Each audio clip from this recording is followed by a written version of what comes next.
नमस्कार दोस्तों, स्वागत है आप सभी का आपके अपने YouTube चैनल पोस्टर स्टडी में। दोस्तों, इससे पहले हमने क्लास फर्स्ट की थी। उसमें हमने देखा था कि जो हमारा डाक विभाग है उसकी शुरुआत कब हुई थी और उसके जो वर्तमान में डीजी है, सेक्रेटरी कौन है, वो सब हमने उसमें आपको बताया था। दोस्तों, अगर आपने क्लास फर्स्ट नहीं देखी है तो उसका लिंक आपको डिस्क्रिप्शन में मिल जाएगा, वहाँ से आप क्लास फर्स्ट देख सकते हैं या फिर इस वीडियो के अंत में वो क्लास आपको मिल जाएगी। और दोस्तों, आप लोगों को मैं ये भी बताना चाहता हूँ, जो पीओ गाइड दोस्तों आपको आज तक समझ नहीं आई वो दोस्तों आज आपको समझ आएगी। कोई भी डाउट नहीं रहेगा। फिर भी अगर कोई डाउट रहता है तो आप हमें कमेंट कर सकते हैं, उसका रिप्लाई आपको जल्द ही मिल जाएगा। या फिर आपके डिस्क्रिप्शन में लिंक दिया गया है, वहाँ से आप हमारे व्हाट्सएप ग्रुप को ज्वाइन कर सकते हैं। ठीक है, तो स्टार्ट करते हैं दोस्तों, देखते हैं क्लास फर्स्ट को। तो दोस्तों, पीओ गाइड पार्ट फर्स्ट को स्टार्ट करने से पहले आप सभी से रिक्वेस्ट करता हूँ, अगर आपने अभी तक हमारे चैनल को सब्सक्राइब नहीं किया है तो दोस्तों चैनल को सब्सक्राइब कर दीजिए, साथ में बेल आइकन को प्रेस कर दीजिए ताकि ऐसी महत्वपूर्ण वीडियो का नोटिफिकेशन दोस्तों आपको मिले सबसे पहले। तो दोस्तों, सबसे पहले हम स्टार्ट करते हैं ऑर्गेनाइजेशन से। तो ऑर्गेनाइजेशन को हिंदी में बोलते हैं संगठन। ठीक है, जो हिंदी मीडियम के हैं उनको भी कोई प्रॉब्लम ना आए, जो हार्ड वर्ड है वो हमने हिंदी में भी लिखे हैं ताकि किसी भी स्टूडेंट को कोई भी प्रॉब्लम ना आए। तो ऑर्गेनाइजेशन जो होता है इसमें 4 क्लॉज आते हैं। ठीक है, वो हम डिस्कस करेंगे। सबसे पहले हम डिस्कस करते हैं कंट्रोल। तो ये क्लॉज फर्स्ट है, तो यहाँ पे देख रहे हैं आप, ये क्लॉज फर्स्ट है, यहाँ पे पहले लिखा है मैंने ताकि कोई भी प्रॉब्लम ना आए। और आपको पता है क्लॉज भी पूछ लिए जाते हैं एग्ज़ाम में, तो इसलिए मैंने लिखा है क्लॉज वाइज चलेंगे हम। ठीक है, तो दोस्तों हमारा पहला क्लॉज है कंट्रोल। तो इसमें बताया गया है जो हमारा डाक विभाग है उसको कौन कौन कंट्रोल करता है। तो इसको कंट्रोल करता है एडमिनिस्ट्रेटिव कंट्रोल और अपेक्स बॉडी। तो सबसे पहले देखते हैं हम एडमिनिस्ट्रेटिव कंट्रोल। तो इसको बोलते हैं प्रशासनिक नियंत्रण। तो ये किसके पास होगा? एक तो सेक्रेटरी के पास होगा, दूसरा डीजी के पास होता है। तो आपको पता है जो वर्तमान में हमारे सेक्रेटरी कौन है? पीके बिसोई। ये भी एग्जाम में पूछा जा सकता है, पिछली क्लास में भी हमने देखा था। और डीजी कौन है? विनीत पांडे है। ठीक है, ये हमने पहले भी बताया आपको। इसके बाद देखते हैं अपेक्स बॉडी। दोस्तों, अपेक्स बॉडी होता है सर्वोच्च निकाय। जो हिंदी मीडियम वाले हैं वो भी देखते रहे, उसको बोलते हैं सर्वोच्च निकाय। तो ये होता है दोस्तों पोस्टल सर्विस बोर्ड, और इसको डिवाइड किया गया है 4 टाइप में। तो पहले आएगा हमारा सेक्रेटरी, उसको चेयरपर्सन भी बोलते हैं, ये भी ध्यान देना आपने। और उसके बाद डीजी आता है और फिर एडीजी। अब सोच रहे होगे ये एडीजी कौन है? तो जो एपीएस होता है दोस्तों उसका हेड होता है एडीजी। ठीक है, और उसके बाद आते हैं 6 मेंबर। ये इंपॉर्टेंट है दोस्तों, यहाँ पे बिल्कुल शॉर्ट में देख रहे हैं आप। ठीक है, तो अब देखते हैं हम 6 मेंबर कौन कौन से हैं और उनके नाम भी देखते हैं। अब दोस्तों यहाँ पे हम देखते हैं 6 मेंबर। तो कौन कौन से 6 मेंबर होते हैं और कौन कौन वर्तमान में है? तो मेंबर ऑफ ऑपरेशन कौन है? Doctor Charles Lobo. तो यहाँ पे देख रहे हैं आप। और उसके बाद है मेंबर ऑफ टेक्नोलॉजी, ये न्यू है, तो इनका नाम है समिता कुमार। फिर member of personnel doctor SK Kamila. Member of banking MS Sandhya Rani. Member of planning and HRD, तो ये कौन है? सुखदेव राज। तो उसके बाद है member of PLI RPLI board के कौन है? आलोक शर्मा। इंपॉर्टेंट है दोस्तों, पी एग्जाम में पूछ लिया जा सकता है इनका नाम भी। और उसके बाद क्या होता है दोस्तों? 2 परमानेंट इन्वाइटी होते हैं। तो यहाँ पे देख रहे हैं आप प्लस, इसके साथ 2 परमानेंट इन्वाइटी होते हैं। वो कौन कौन होते हैं? एक तो एडिशनल सेक्रेटरी होगा और दूसरा फाइनेंशियल एडवाइज़र होगा। ठीक है, ये इंपॉर्टेंट है दोस्तों। आई होप आप क्लॉज फर्स्ट को अच्छे से समझ गए होंगे। इसके बाद चलते हैं हम क्लॉज नंबर 2 की ओर। अब दोस्तों दूसरा क्लॉज है हमारा type of post office. Exam में क्वेश्चन आता है कि भारतीय डाक विभाग में कितने प्रकार के पोस्ट ऑफिस पाए जाते हैं? तो भारतीय डाक विभाग में 3 प्रकार के पोस्ट ऑफिस होते हैं। तो कौन कौन से होते हैं? ये एचओ जिसको बोलते हैं हेड ऑफिस, दूसरे नंबर पे आता है एसओ, ये थोड़ा छोटा होता है, इसको बोलते हैं सब ऑफिस। उसके बाद आता है बीओ, जिस पे आप आमतौर पे जीडीएस काम करते हैं, उसको बोलते हैं बीओ, ब्रांच ऑफिस। ठीक है, अब सबसे पहले देखते हैं हम जो बीओ है उसका जो मैक्सिमम टाइम क्या है, उसका इंचार्ज कौन है, वो किसको रिपोर्ट करेगा, वो सब हम यहाँ पे देखेंगे। तो दोस्तों जो हमारा बीओ होता है उसका जो मैक्सिमम टाइम होता है कितने घंटे का होता है, 5 घंटे का होता है। तो आपको पता है 5 घंटे ऐसे ही लिखा गया है, आपको पता है लगभग 8-9 घंटे लग जाते हैं, इतना ज़्यादा बीपीएम का काम होता है, बहुत ज़्यादा काम होता है बीओ में। और मिनिमम कितना होता है, 4 घंटे। और इंचार्ज कौन होता है बीओ का, बीपीएम होता है, ये भी पूछा जाता है। और जो हमारा बीओ है वो किसको रिपोर्ट करेगा, वो करेगा एचओ और एसओ को, सब ऑफिस या हेड ऑफिस को वो रिपोर्ट करेगा। ठीक है, अब इसके बाद देखते हैं हम एसओ को। तो आपको पता है जो एसओ होता है सब ऑफिस, उसका इंचार्ज कौन होता है, एसपीएम, सब पोस्ट मास्टर होता है उसका इंचार्ज। और वो रिपोर्ट किसको करेगा, तो रिपोर्ट करेगा वो हेड ऑफिस को। ठीक है, हेड ऑफिस। इसके बाद देखते हैं एचओ को। एचओ, तो आपको पता है एचओ का मतलब क्या होता है, हेड ऑफिस। हेड ऑफिस का मतलब ये सभी पोस्ट ऑफिस का हेड है। तो क्या होता है यहाँ पे, ये होता है chief of group of post office. ये ग्रुप ऑफ पोस्ट ऑफिस का चीफ होता है और इसका जो हेड होता है हेड पोस्ट मास्टर होता है। ये एग्जाम में पूछा जा सकता है। ठीक है, और इसका काम क्या क्या होता है, accounting plus monetary transaction of HO SO BO. तो इन सब की ये अकाउंटिंग भी करेगा और मॉनेटरी ट्रांजैक्शन भी करेगा, अपनी भी करेगा, एचओ की भी करेगा और सब ऑफिस की भी करेगा और बीओ की भी करेगा। ठीक है, ये इंपॉर्टेंट है दोस्तों। तो देख रहे होगे आप कितना इजी है, बहुत अच्छे तरीके से समझ आ रहा होगा आपको। अगर कोई भी डाउट रहता दोस्तों आप बता सकते हैं हमें।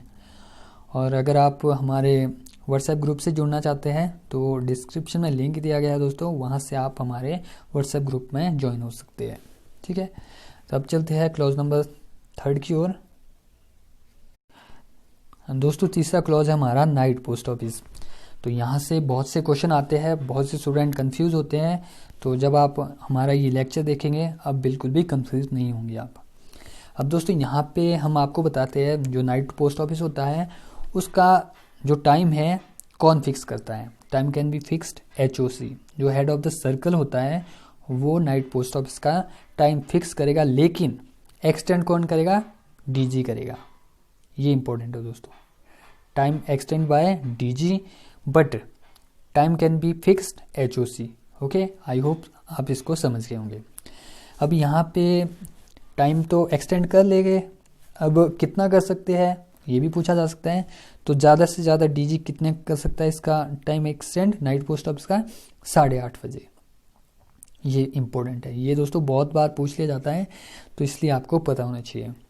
और फिर पूछा जाएगा जो संडे है, संडे को कितना काम कर सकता है हमारा नाइट पोस्ट ऑफिस, ज़्यादा से ज़्यादा। जब डीजी बोलेगा तो ज़्यादा से ज़्यादा कर सकता है वो 10 AM to 5 PM। ये दोस्तों इम्पोर्टेंट है। ठीक है, आई होप दोस्तों आप अच्छे से समझ रहे होंगे इसको। और कंट्रोल कौन कर सकता है नाइट पोस्ट ऑफिस को, डीजी कर सकता है। ठीक है, इसके बाद देखते हैं इसके जो दूसरे पॉइंट है जो इम्पोर्टेंट है उसको देख लेते हैं।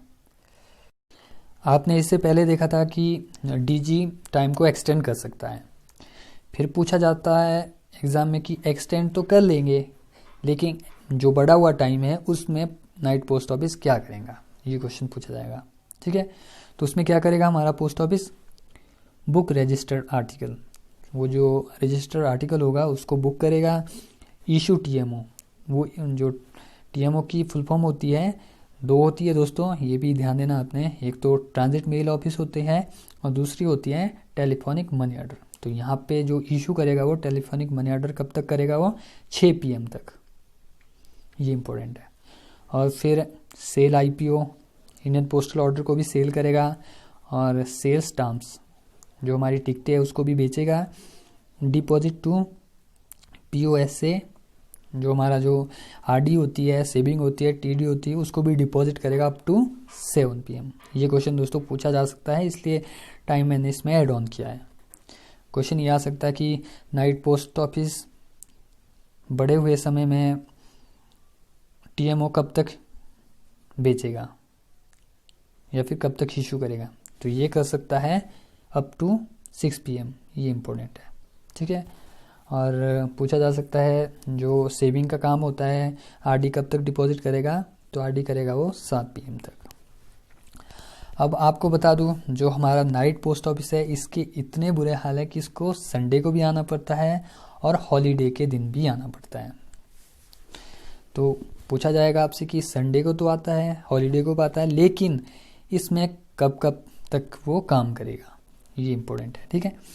तो इसमें क्या करेगा, संडे को क्या करेगा, 10 AM to 5 PM, छुट्टी के दिन इतने टाइम ये काम कर सकता है। और फिर उस दिन क्या नहीं होगा, ये क्वेश्चन एग्जाम में आएगा।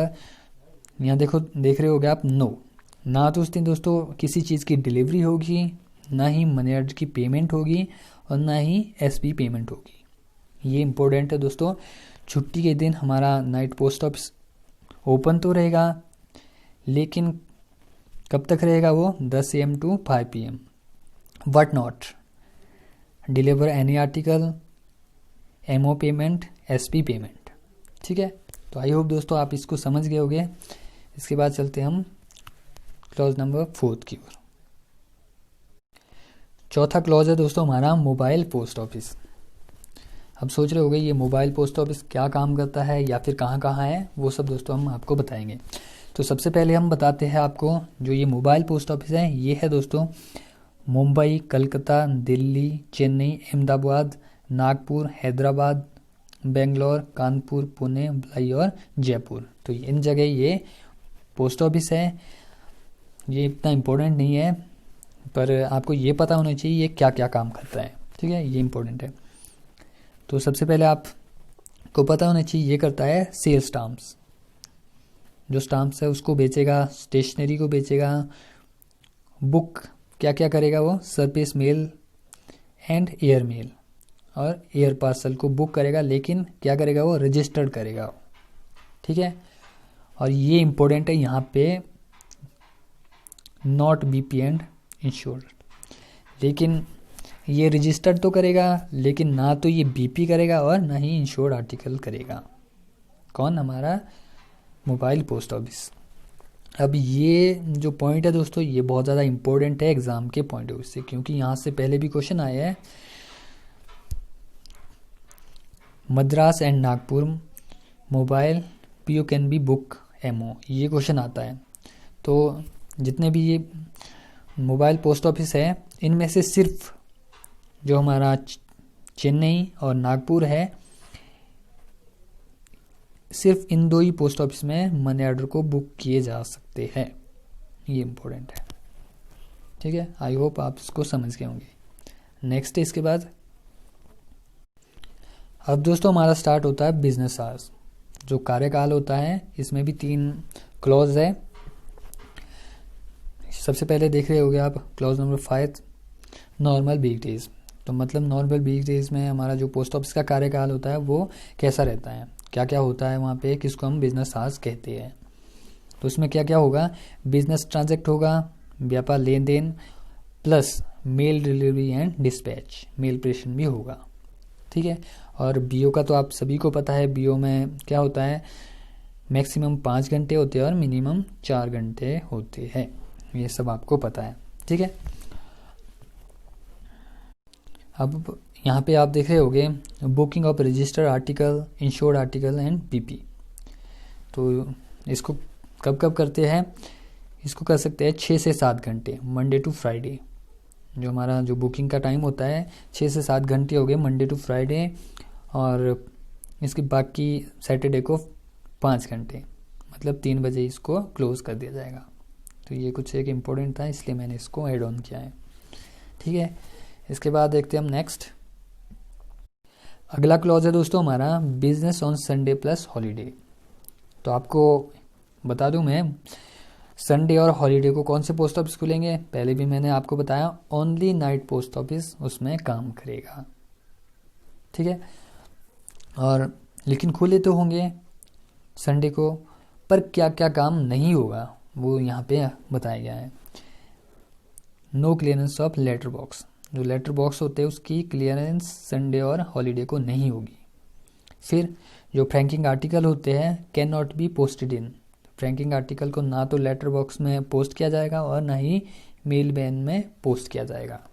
कब? संडे और हॉलीडे को। अब रजिस्टर न्यूज़पेपर, यहाँ से दोस्तों क्वेश्चन आते हैं रजिस्टर न्यूज़पेपर से, ये बहुत इंपॉर्टेंट है, ठीक है। Except on Sunday plus holiday, जो रजिस्टर न्यूज़पेपर होता है इसको संडे को भी एक्सेप्ट किया जाएगा और हॉलीडे को भी एक्सेप्ट किया जाएगा। और क्वेश्चन ये भी आता है ये इसको कहाँ कहाँ एक्सेप्ट किया जाता है।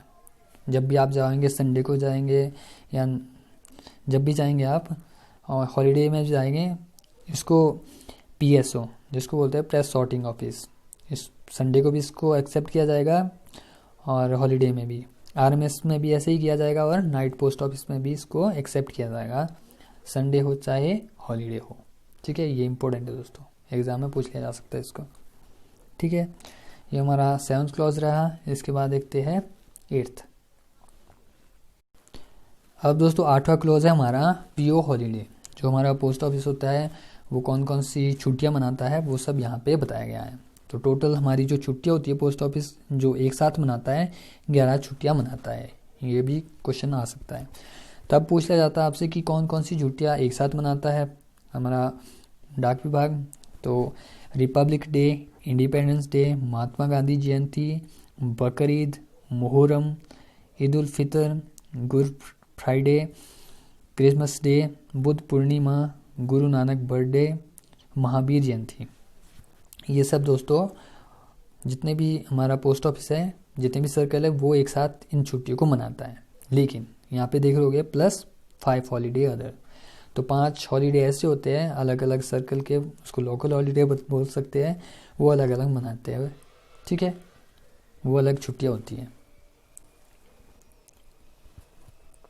तो ये थी दोस्तों PO हॉलीडे। इसके बाद अगला है हमारा, अब स्टार्ट होता है पेमेंट ऑफ पोस्टेज। 9वां क्लॉज है हमारा disability of payment of postage. Hindi में बोले तो डाक के पूर्व भुगतान की वांछनीयता। मतलब जब हम किसी अपनी मेल को भेजते हैं उसमें पहले से डाक टिकट लगी होनी चाहिए जब आप रजिस्टर करते हैं। क्यों इम्पोर्टेंट है? एक तो आपकी फास्ट डिलीवरी होगी, जो आपकी डाक है वो जल्दी से चली जाएगी और डाक विभाग उसकी सिक्योरिटी रखेगा और साथ में ट्रैक भी कर सकते हैं आप उसको। अगर आप ऐसा नहीं करते हैं, इफ़ नॉट, यहाँ देख रहे होगे, अगर आप ऐसा नहीं करते हैं, नो सिक्योरिटी, डाक विभाग उसकी सिक्योरिटी नहीं करेगा और टैक्स डिटेंशन हो सकती है, उसको हिरासत में लिया जा सकता है। और नो स्पेशल डिलीवरी, और ना आपको स्पेशल डिलीवरी मिलेगी अगर आप ऐसा करते हैं। तो ये सब आप यहाँ पे देख रहे होगे 9वें क्लॉज में इतना ही बताया गया है। इसलिए डाक के पूर्व भुगतान की पहले ही किया जाना चाहिए। नेक्स्ट है इसके बाद, हाँ दोस्तों 10वां क्लॉज है हमारा पोस्टेज स्टैम्प्स एंड स्टेशनरी। तो आपको बता दूं जो पोस्टेज स्टैम्प होती है डाक विभाग में उसको कौन बना सकता है? उसको ऑथराइज करेगा DOP, जो गवर्नमेंट ऑफ इंडिया के अंडर में काम करता है। फिर जो हमारी डाक टिकट होती है, पेमेंट ऑफ पोस्टेज, डाक का भुगतान के लिए वो यूज़ में ली जाती है, ठीक है। और साथ में पोस्ट ऑफिस क्या करता है, रेवेन्यू टिकट को भी बेचता है, also sell on revenue stamps. But ये इम्पोर्टेंट है यहाँ पे, not use in postage. Revenue को बेचता तो है लेकिन उसको पोस्टेज के रूप में आप अपने आर्टिकल में नहीं लगा सकते हैं, ये यहाँ पे बताया गया है according to PO guide first. अब यहाँ पे आप देख रहे होगे प्लेटलिक ब्यूरो, जिसको हिंदी में बोलते हैं दार्शनिक ब्यूरो। तो यहाँ पे क्या होता है, तो कलेक्शन एंड स्टडी स्टाम्प्स। तो ये दोस्तों क्या करता है, जितनी भी टिकटें होती है, डाक टिकटें होती है, उसको कलेक्शन करेगा और स्टडी करेगा, इसका काम ये है, ठीक है। अभी ये भी पूछ लिया जाता है दोस्तों, ये इंपॉर्टेंट क्वेश्चन है, यहाँ पे बन सकता है एग्जाम में, इंडियन प्लेटलिक ब्यूरो कहाँ पर है, ये क्वेश्चन इंपॉर्टेंट है। तो कहाँ पर, ये बॉम्बे GPO में, ये इंपॉर्टेंट है, ठीक है, एग्जाम में आ सकता है यहाँ से क्वेश्चन। और जो MTS का एग्ज़ाम हुआ था हिमाचल प्रदेश के लिए, यहाँ से क्वेश्चन आया था, उसमें पूछा गया था कौन सा क्वेश्चन था कि निम्न में से कौन सा प्लेटलिक अकाउंट रखता है। फिर ऑप्शन में था कि प्लेटलिक ब्यूरो, प्लेटलिक अकाउंट, और तीसरे में था बोथ, और चौथे में था कोई नहीं। तो आपको बता दूं दोस्तों, जो प्लेटलिक अकाउंट होता है वो खाते खोलता है, लेकिन प्लेटलिक जो ब्यूरो होता है वो खाते रखता है। ये इम्पोर्टेंट है, आपको पता होना चाहिए। प्लेटलिक ब्यूरो खाते रखता है लेकिन खोलता कौन है? प्लेटलिक अकाउंट खोलता है। ठीक है, तो आई होप दोस्तों ये जो आज के हमारे 10 क्लोज थे वो आपको अच्छे से समझ आ गए होंगे। फिर भी अगर कोई डाउट रहता है तो आप कमेंट कर सकते हैं। तो जितने भी आपके डाउट होते वो आपको अच्छे से बताए दिए जाएंगे। और अगर आप हमारे व्हाट्सएप ग्रुप से जुड़ना चाहते हैं, उसका लिंक भी दोस्तों डिस्क्रिप्शन में दिया गया है, वहाँ से आप हमारे व्हाट्सएप ग्रुप में ज्वाइन हो सकते हैं।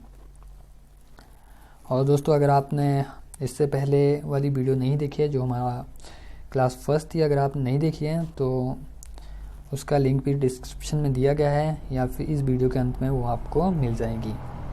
ठीक है, तो आई होप दोस्तों सभी क्वेश्चन अच्छे से समझ आएंगे आपको। इसके बाद जब हम क्वेश्चन करेंगे तो जितना भी आपको पढ़ाया गया है इससे रिलेटेड ही क्वेश्चन आएंगे।